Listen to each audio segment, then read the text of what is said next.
Assalamualaikum warahmatullahi wabarakatuh. Selamat datang di video pembelajaran pada hari ini, yaitu mengenai sistem persamaan linear 3 variabel, yang mana kita akan menyelesaikannya dengan menggunakan metode eliminasi. Tujuan pembelajaran kita adalah yaitu menentukan penyelesaian masalah kontekstual yang berkaitan dengan SPLTV dengan menggunakan metode eliminasi. Kemudian, menyimpulkan penyelesaian masalah kontekstual yang berkaitan dengan SPLTV dengan menggunakan metode eliminasi.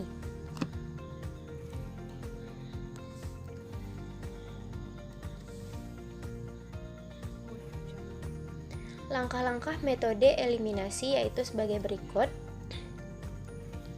Langkah pertama, Ananda pilih persamaan yang memuat bentuk variabel yang paling sederhana. Kemudian, eliminasi variabel tersebut dari sepasang-sepasang persamaan dengan penjumlahan atau pengurangan. Kuncinya adalah jika tanda koefisien variabel yang ingin dieliminasi itu berbeda, maka persamaannya kita jumlahkan.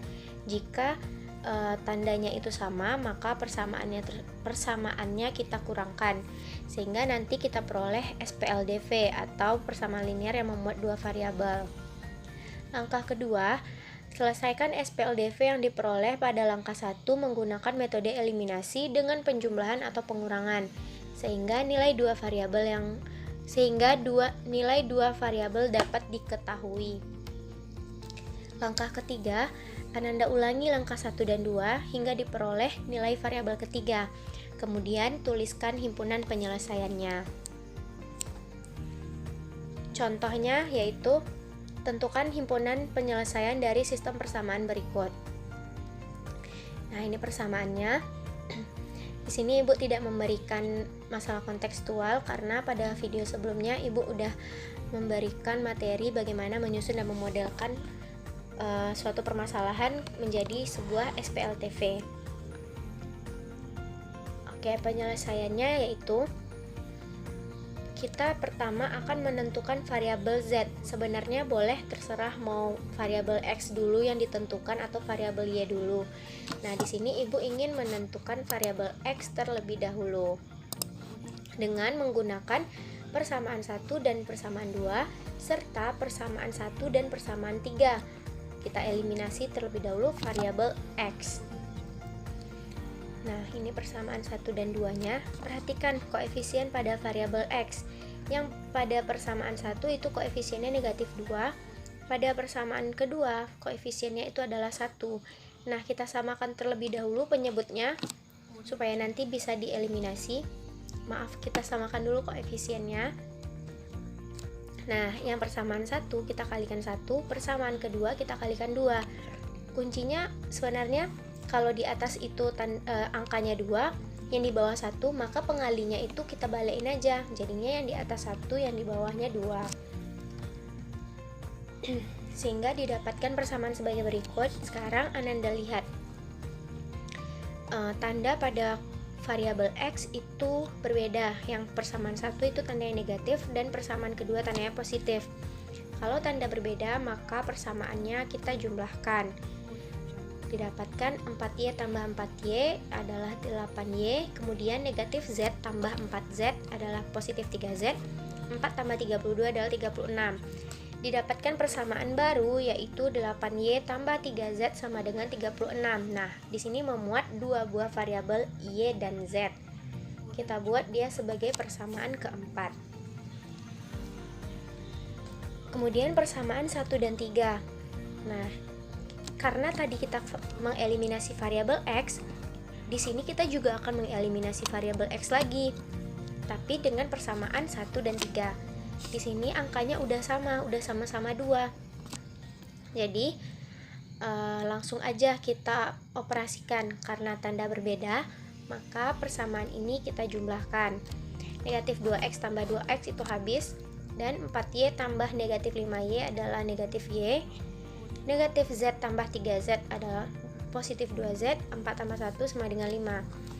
Di sini kita dapatkan persamaan baru yang memuat dua variabel, sama-sama Y dan Z, sama dengan persamaan keempat tadi. Kita sebut dia sebagai persamaan kelima. Langkah kedua, kita eliminasi variabel Y dari persamaan 4 dan 5. Nah, ini persamaan 4 dan 5.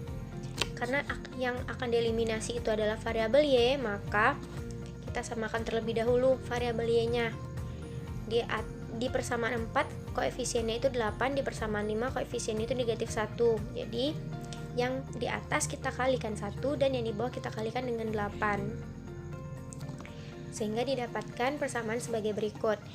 Karena yang akan dieliminasi adalah variabel Y, kita lihat tandanya. Di sini tandanya berbeda. Maka persamaannya kita jumlahkan. Didapatkan 19Z sama dengan 76. Z sama dengan 76 per 19. Z sama dengan 4.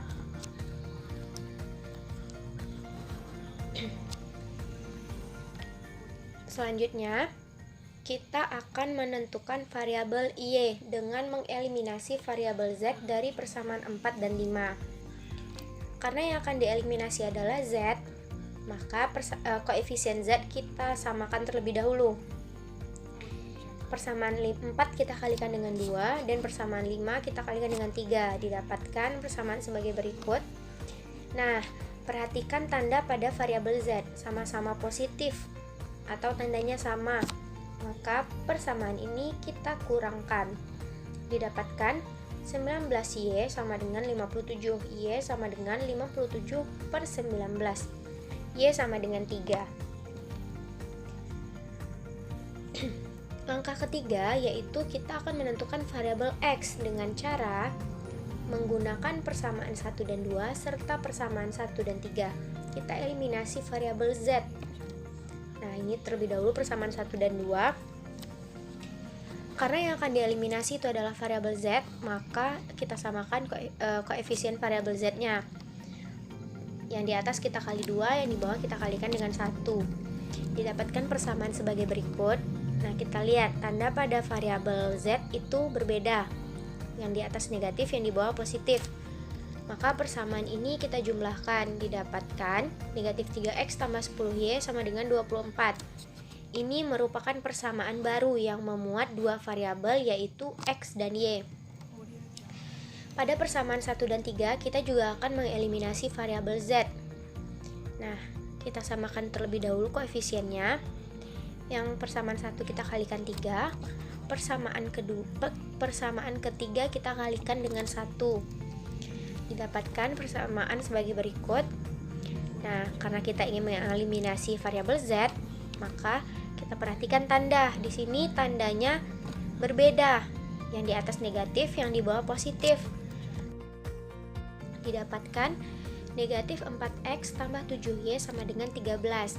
Ini juga merupakan persamaan baru yang memuat dua variabel yaitu X dan Y. Selanjutnya, kita eliminasi variabel Y dari persamaan 6 dan 7 yang sudah kita dapatkan sebelumnya. Karena yang akan dieliminasi adalah variabel Y, maka kita samakan terlebih dahulu koefisiennya. Yang di atas kita kali 7, yang di bawah kita kali 10. Didapatkan persamaan sebagai berikut. Nah, di sini tandanya sama-sama positif. Maka persamaan ini kita kurangkan. Didapatkan 19X sama dengan 38, X sama dengan 38 per 19, X sama dengan 2. Dan sekarang kita simpulkan. Jadi himpunan penyelesaiannya adalah X, Y, Z sama dengan 2,3,4. Terima kasih atas perhatiannya. Untuk tugas di rumah, silakan Ananda kerjakan uji kompetensi 2.1 halaman 55, nomor 5 dan 8. Kerjakan dengan menggunakan metode eliminasi, dibuat di buku latihan. Kemudian kumpulkan di Google Classroom. Nah, Ibu juga akan membagikan LKPD nanti pada Google Classroom untuk menemukan metode gabungan dalam menyelesaikan SPLTV. LKPD itu Ananda kerjakan di buku catatan. Apabila ada yang belum dipahami, silakan ditanyakan di grup atau chat Ibu. Nah, tolong diperhatikan tenggat waktu pengumpulan tugas. Baik, terima kasih atas perhatiannya. Maaf apabila ada kesalahan. Assalamualaikum warahmatullahi wabarakatuh.